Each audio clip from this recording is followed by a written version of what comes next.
Hi hello ನಮಸ್ಕಾರ. ಇವತ್ತಿನ ಒಂದು ಎಕ್ಸೆಲ್ ವಿಡಿಯೋಗೆ ಸ್ವಾಗತ. ಸೊ ಇವತ್ತಿನ ಒಂದು ಎಕ್ಸೆಲ್ ವಿಡಿಯೋದಲ್ಲಿ 5 ಇಂಪಾರ್ಟೆಂಟ್ ಟೆಕ್ಸ್ಟ್ ರಿಲೇಟೆಡ್ ಫಾರ್ಮುಲಾಗಳನ್ನು ನಾನು ನಿಮ್ಗೆ ಹೇಳ್ಕೊಡ್ತಿದ್ದೀನಿ. ಓಕೆ, ಇದು ತುಂಬಾ ಯೂಸ್ಫುಲ್ ಆಗುತ್ತೆ. I am very much sure ನಿಮಗೆ ಎಲ್ಲಾದರೂ ವರ್ಕಿಂಗ್ ಮಾಡಬೇಕಾದ್ರೆ ತುಂಬ ಯೂಸ್ಫುಲ್ ಆಗುತ್ತೆ ಅಂತ ಹೇಳ್ತಾ ಈ ವಿಡಿಯೋನ ಹೇಗೆ ಕ್ಯಾಲ್ಕುಲೇಟ್ ಮಾಡೋದು, ಹೇಗೆ ವರ್ಕ್ ಮಾಡೋದು ಅನ್ನೋದನ್ನು ನಾನು ಈ ವಿಡಿಯೋದಲ್ಲಿ ಕಂಪ್ಲೀಟಾಗಿ ತಿಳಿಸ್ಕೊಡ್ತೀನಿ. ಕೊನೆವರೆಗೂ ವಿಡಿಯೋ ನೋಡಿ. ಸೊ ಏನಾದರೂ ಡೌಟ್ಸ್ ಇದ್ದರೆ ಕಮೆಂಟ್ ಬಾಕ್ಸಲ್ಲಿ ಕಮೆಂಟ್ ಮಾಡಿ. ಖಂಡಿತವಾಗಿಯೂ ನಿಮ್ಮ ಒಂದು ಏನು ಕನ್ಸರ್ನ್ಸ್ ಇರುತ್ತೋ ಅಡ್ರೆಸ್ನ ಮಾಡ್ತೀವಿ.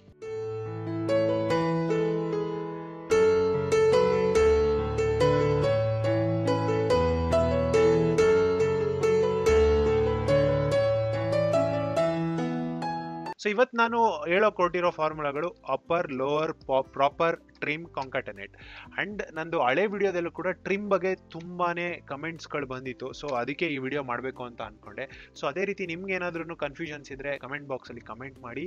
ಖಂಡಿತವಾಗಿಯೂ ಅದ್ರ ಬಗ್ಗೆನೇ ಒಂದು ವಿಡಿಯೋ ಮಾಡ್ತೀನಿ. ಸೊ ಈ ಟ್ರಿಮ್ ಬಗ್ಗೆ ತುಂಬಾ ಎಷ್ಟೊಂದು ಮೆಸೇಜ್ಗಳನ್ನ ಹಾಕಿದ್ದಾರೆ, ಕಮೆಂಟ್ ಹಾಕಿದ್ದಾರೆ. ನಂದು ಒಂದು ವಿಡಿಯೋ 1 ಮಿಲಿಯನ್ ಹೋಗಿದೆ. ಸೊ ಆ ವಿಡಿಯೋನ ನೀವು ನೋಡಿ.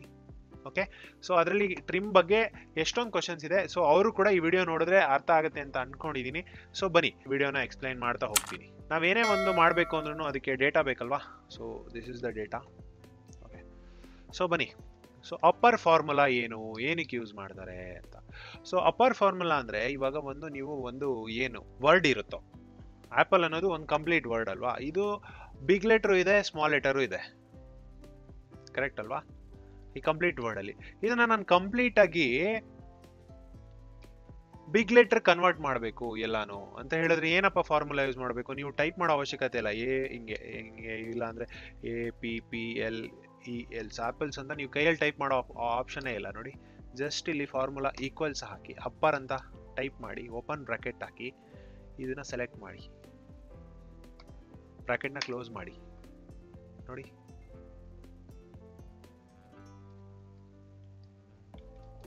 ಸೊ ಇಲ್ಲಿ ಫಾರ್ಮುಲಾ ಹಾಕ್ತಾ ಹೋಗ್ತೀನಿ ನೋಡಿ. ಓಕೆ, ಸೊ ನಿಮ್ಗೆ ಈಸಿ ಆಗುತ್ತೆ.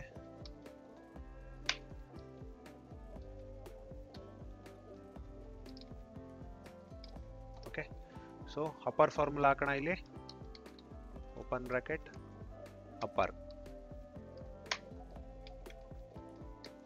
ಹಿಂಗೆ ಕಾಪಿ ಮಾಡಿ ಪೇಸ್ಟ್ ಮಾಡಿದ್ರೆ 1 ಇರಲಿ ಅದು 100 ಇರಲಿ ಒಂದೇ ಸತಿ ಆಗ್ಬಿಡುತ್ತೆ ಕಂಪ್ಲೀಟ್ ಆಗಿಲ್ಲ. Okay, so second lower formula. Lower formula ಅಂದ್ರೆ ಏನು? ಹೇಗೆ ಬಿಗ್ ಲೆಟರ್ ನೀವು ಬೇಕು ಅಂತ ನೀವು ಅನ್ಕೊಂಡ್ರೋ ಅದೇ ರೀತಿ ಕೆಲವೊಬ್ಬರಿಗೆ ಸ್ಮಾಲ್ ಲೆಟರ್ ಬೇಕಾಗಿರುತ್ತೆ. ಕಂಪ್ಲೀಟ್ ಆಗಿ ಎಲ್ಲ ಲೆಟರ್ಸು ಏನಿದೆಯೋ ಇಲ್ಲಿ ಸ್ಮಾಲ್ ಲೆಟರ್ಸ್ ಬೇಕಾಗುತ್ತೆ. ಅವಾಗ ಏನ್ ಮಾಡಬೇಕು? ಲೋವರ್ ಫಾರ್ಮುಲಾ ಹಾಕ್ಬೇಕು. LOWER ಅಂತ ಮಾಡಿಕೊಂಡು ಬ್ರಾಕೆಟ್ನ ಓಪನ್ ಮಾಡಿ, ಇದನ್ನ ಸೆಲೆಕ್ಟ್ ಮಾಡಿ, ಡೇಟಾನ ಕ್ಲೋಸ್ ಮಾಡಿದ್ರೆ ನೋಡಿ, ಏನ್ ಲೆಟರ್ಸ್ ಇತ್ತೋ, ಏನ್ ಡೇಟಾ ಇತ್ತೋ ಕಂಪ್ಲೀಟ್ ಆಗಿ ನಿಮ್ಗೆ ಇಲ್ಲಿ ಎಲ್ಲಾನು ಸ್ಮಾಲ್ ಲೆಟರ್ ಕನ್ವರ್ಟ್ ಆಗೋಯ್ತು. ಓಕೆ ನೋಡಿ, ಇಲ್ಲಿ ಲೋವರ್ ಯಾವ ಸೆಲ್ ಆದ್ರೂ ಸೆಲೆಕ್ಟ್ ಮಾಡ್ಕೋಬಹುದು ನೀವು.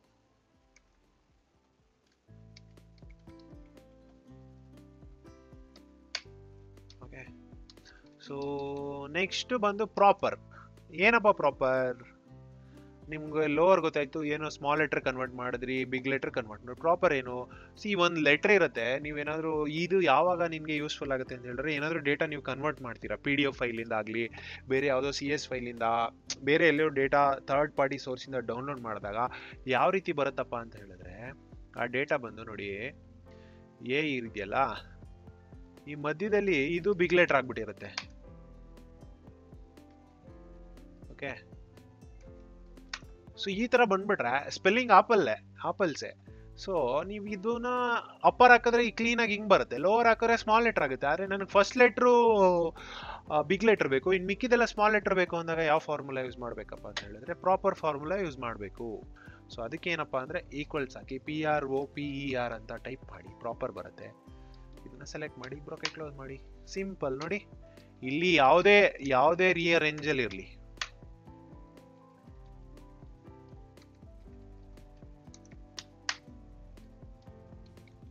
ನೋಡಿ ಡೇಟಾ ಕರೆಕ್ಟ್ ಆಗಿ ಬಂತಾ? ನಮಗೇನು ನಾವು ಯೂಶಲಿ ಏನಾದರೂ ಒಂದು ವರ್ಡನ್ನು ಬರಿಬೇಕಿದ್ರೆ ಫಸ್ಟ್ ಲೆಟ್ರು ಕ್ಯಾಪಿಟಲ್ ಯೂಸ್ ಮಾಡ್ತೀವಿ, ಇನ್ನು ಮಿಕ್ಕಿದೆಲ್ಲ ಸ್ಮಾಲ್ ಲೆಟ್ರ್ ಯೂಸ್ ಮಾಡ್ತೀವಿ. ಸೊ ಅದೇ ರೀತಿ ಬಂತ.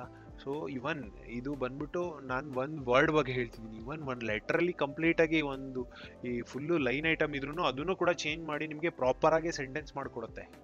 ಸೊ ತುಂಬಾ ಯೂಸ್ಫುಲ್ ಫಾರ್ಮುಲಾ ಇದು ಪ್ರಾಪರು. ಸೊ ಅದ್ರ ಜೊತೆಗೆ ಇವಾಗ ಪ್ರಾಪರ್ ಹಾಕ್ಕೊಂಡ್ವಿ ಅಲ್ವಾ, ಪ್ರಾಪರ್ ಕೂಡ ಮುಗೀತು. ಓಕೆ, ಟ್ರಿಮ್ ಏನಪ್ಪ, ಅದರಲ್ಲೂ ತುಂಬ ಜನ ಕೇಳಿದ್ರಿ ಏನು ಟ್ರಿಮ್ ಅದು ಸರ್. ಇಲ್ಲಿ ಏನಾಗ್ಬಿಡುತ್ತೆ ಒಂದೊಂದ್ಸತಿ ಇದ್ರ ಜೊತೆಗೆ ಎಕ್ಸೆಸಿವ್ ಸ್ಪೇಸ್ ಎಲ್ಲ ಬಂದ್ಬಿಡುತ್ತೆ ನೋಡಿ. ಹಿಂಗೆ ನೀವು ಇಲ್ಲಿ ಯಾವ ಫಾರ್ಮುಲಾ ಹಾಕಿದ್ರು ಹಂಗೆ ಬರ್ತಿದೆ, ಕರೆಕ್ಟಾ? ಸೊ ನೀವು ಇಲ್ಲಿ ಯಾವುದೇ ಫಾರ್ಮುಲಾ ಹಾಕಿದ್ರು ನೋಡಿ ಆರೆಂಜ್ ಅಂತಿದ್ರೆ ಇಲ್ಲಿ ತೊಗೊಂಡ್ಬಿಡುತ್ತೆ. ಆದರೆ ಈ ಥರ ಸಿಚುವೇಶನ್ ಇದ್ದಾಗ ಏನು ಮಾಡಬೇಕಪ್ಪ ಅಂದರೆ ನೀವು ಟ್ರಿಮ್ ಫಾರ್ಮುಲಾ ಯೂಸ್ ಮಾಡಬೇಕು. ಸೊ ಈ ಟ್ರಿಮ್ ಫಾರ್ಮುಲಾ ಏನಾಗುತ್ತೆ, ಈ ವರ್ಡ್ ಸ್ಪೇಸ್ ಆದಮೇಲೆ ತುಂಬಾ ಸ್ಪೇಸ್ಗಳು ಬಂದ್ಬಿಟ್ಟಿರುತ್ತೆ ಇಲ್ಲಿ. ಓಕೆ, ನೀವು ಅದನ್ನು ಟ್ರಿಮ್ ಫಾರ್ಮುಲಾ ಹಾಕಿದ್ರೆ ಆ ಎಕ್ಸೆಸಿವ್ ಸ್ಪೇಸ್ ಎಲ್ಲ ಹೋಗಿ ನಿಮಗೆ ನಾರ್ಮಲ್ ಆಗಿ ಬರುತ್ತೆ. ಬಟ್ ಇದು ಏನಪ್ಪ ಅಂದರೆ ಇದು ಏನು ಚೇಂಜ್ ಮಾಡಿಕೊಡಲ್ಲ ನಿಮಗೆ, ಅಂದರೆ ಇದನ್ನು ರೀಅರೇಂಜ್ ಮಾಡಲ್ಲ. ಮತ್ತೆ ನೀವು ಇದು ಹಾಕಿ ಟ್ರಿಮ್ ಮಾಡಿ ಮತ್ತೆ ಪ್ರಾಪರ್ ಫಾರ್ಮುಲಾ ಹಾಕಬೇಕಾಗುತ್ತೆ. ಓಕೆ, ಇವಾಗ ನನ್ಗೆ ಗೊತ್ತಾಗಲ್ಲ ನೋಡಿ, ನಿಮಗೆ ಹೆಂಗೆ ಗೊತ್ತಾಗಲ್ಲ ಅಂತ ಹೇಳಿದ್ರೆ ಇದಕ್ಕೆ ಇನ್ನೊಂದು ಫಾರ್ಮುಲಾ, ನಿಮಗೆ ಲೆನ್ ಅನ್ನೋ ಫಾರ್ಮುಲಾ ಗೊತ್ತಿರಬೇಕು. ಈ ಲೆನ್ ಅನ್ನೋ ಫಾರ್ಮುಲಾ ಏನಕ್ಕೆ ಯೂಸ್ ಆಗುತ್ತೆ ಅಂದರೆ ಇದ್ರೆ ಎಷ್ಟು ಲೆಟರ್ಸ್ ಇದೆ ಅಂತ ಗೊತ್ತಾಗುತ್ತೆ ನೋಡಿ. 13 ಲೆಟರ್ ಇದೆ ಅಂತ ತೋರಿಸಿದೆ. ಆ್ಯಕ್ಚುಲಿ ನಿಮ್ಗೆ ಕಣ್ಣು ಕಾಣಿಸ್ತಿರೋದು 7, ಇನ್ನು ಮಿಕ್ಕಿದ ಸ್ಪೇಸು ಕ್ಯಾಲ್ಕುಲೇಟ್ ಮಾಡ್ತಿದೆ. ಬಟ್ ನೀವು ಇಲ್ಲಿ ಬಂದರೆ ಇಲ್ಲಿ 7 ಅಂತ ಬರ್ತಿದೆ. ಏನಕ್ಕೆ ಅಂದರೆ ಆ ಎಕ್ಸೆಸಿವ್ ಸ್ಪೇಸ್ ಏನಿತ್ತು ಅದನ್ನೆಲ್ಲ ಇಲ್ಲಿ ರೆಡ್ಯೂಸ್ ಆಗಿದೆ ಅಂತ ಟ್ರಿಮ್ ಫಾರ್ಮುಲಾ ಹಾಕಿದ್ರೆ. ಈ ವರ್ಡ್ ಆದಮೇಲೆ ಏನು ಎಕ್ಸೆಸಿವ್ ಸ್ಪೇಸಸ್ ಎಲ್ಲ ಇತ್ತು ನೋಡಿ, ಇವಾಗ 1 ತೆಗಿತೀನಿ 12 ಆಯಿತು. ಸೊ ಇಲ್ಲಿ ಏನು ಎಕ್ಸೆಸಿವ್ ಸ್ಪೇಸ್ ಇದೆ ವರ್ಡ್ ಆದಮೇಲೆ ಅಷ್ಟನ್ನು ಎಲ್ಲನೂ ರಿಮೂವ್ ಮಾಡಿಕೊಡುತ್ತೆ ಅದು ಟ್ರಿಮ್ ಫಾರ್ಮುಲಾ. ಆಮೇಲೆ ಇದೇನಪ್ಪ ಕಾಂಕೆಟೆನೇಟ್ ಫಾರ್ಮುಲಾ ಅಂದರೆ. ಸೊ ಈ ಫಾರ್ಮುಲಾದಲ್ಲಿ ನಿನಗೆ ಇವಾಗ ನನಗೇನು ಮಾಡಬೇಕು, ಆ್ಯಪಲ್ಲು 50 ಇದೆರಡೂ ನಾನು ಒಂದೇ ಟೆಕ್ಸ್ಟಲ್ಲಿ ಬರಬೇಕು. ಹೆಂಗೆ ಅಂದರೆ ಆ್ಯಪಲ್ 50 ಈ ಥರ ಬರಬೇಕು. ನೀವೇನು ಮಾಡ್ತೀರಾ, ಎರಡು ಜಾಯಿನ್ ಮಾಡಬೇಕು. ಈ ಕಾಂಕೆಟೆನೇಟ್ ಅಂದರೆ ನಥಿಂಗ್ ಬಟ್ ಎರಡು ಸೆಲ್ಲನ್ನು ಜಾಯಿನ್ ಮಾಡಬೇಕು ಅಂತ. ಜಾಯಿನ್ ಮಾಡೋಕ್ಕೆ ಏನು ಫಾರ್ಮುಲಾ ಅಂತಂದರೆ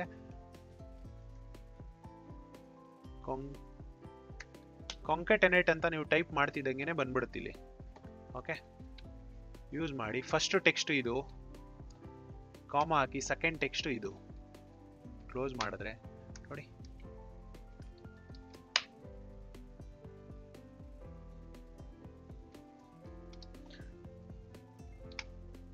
ಆಗ್ತಿದೆಯಲ್ವಾ, ಬರ್ತಿದೆ ಅಲ್ವಾ.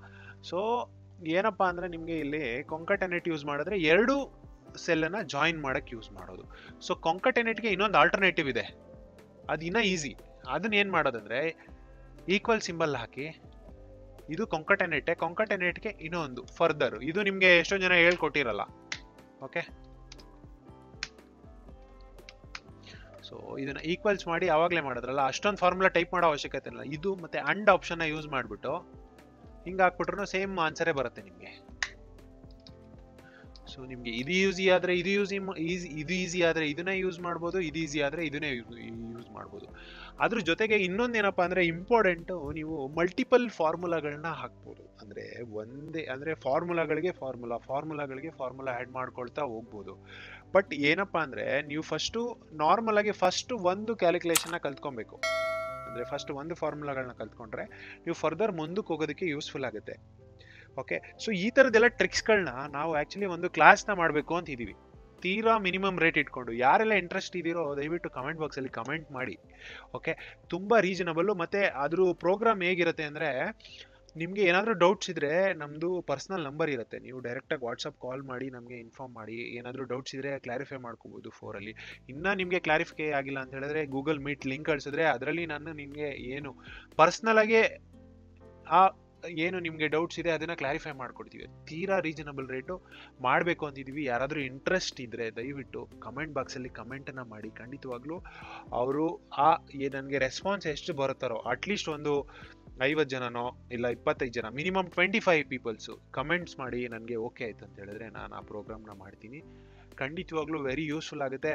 ಜಸ್ಟ್ ನಿಮ್ಗೊಂದು ಅದ್ರದ್ದು ಬಗ್ಗೆ ಹೇಳ್ತೀನಿ ನೋಡಿ. ಈಗ ಎಕ್ಸಾಂಪಲ್ ಕಾಂಕೆಟೆನೇಟ್ ಯೂಸ್ ಮಾಡಿದೆ, ಬಟ್ ನನಗೆ ಇಲ್ಲೆಲ್ಲ ಎಕ್ಸೆಸಿವ್ ಸ್ಪೇಸ್ ಬರ್ತಿದೆ. ಸೊ ಇದ್ರ ಜೊತೆಗೆ ನಾನು ಏನಪ್ಪ ಮಾಡ್ಬೇಕಂತ ಹೇಳಿದ್ರೆ ಫಸ್ಟ್ ಏನು ಮಾಡ್ಬಿಡ್ಬೇಕು, ಇಲ್ಲಿ ಕಾಂಕೆಟೆನೇಟ್ ಯೂಸ್ ಮಾಡಿದೆ, ಈ ಫಾರ್ಮುಲಾ ಜೊತೆಗೆ ನಾನು ಟ್ರಿಮ್ ಫಾರ್ಮುಲಾನು ಯೂಸ್ ಮಾಡ್ತೀನಿ. ಓಕೆ, ನೋಡಿ ಟ್ರಿಮ್ ಫಾರ್ಮುಲಾ ಯೂಸ್ ಮಾಡಿದ್ರೆ ಸರಿ ಹೋಯ್ತಾ. ಕಾಂಕಾಟೆನೇಟ್ ಜೊತೆಗೆ ಟ್ರಿಮ್ ಫಾರ್ಮುಲಾ ಯೂಸ್ ಮಾಡಿದ್ದಕ್ಕೆ ನಿಮಗೆ ಈ ಎಕ್ಸೆಸಿವ್ ಸ್ಪೇಸ್ ಹೋಯ್ತು. ಇದ್ರ ಜೊತೆಗೆ ಪ್ರಾಪರ್ ಫಾರ್ಮುಲಾ ಯೂಸ್ ಮಾಡ್ತೀನಿ ನಾನು.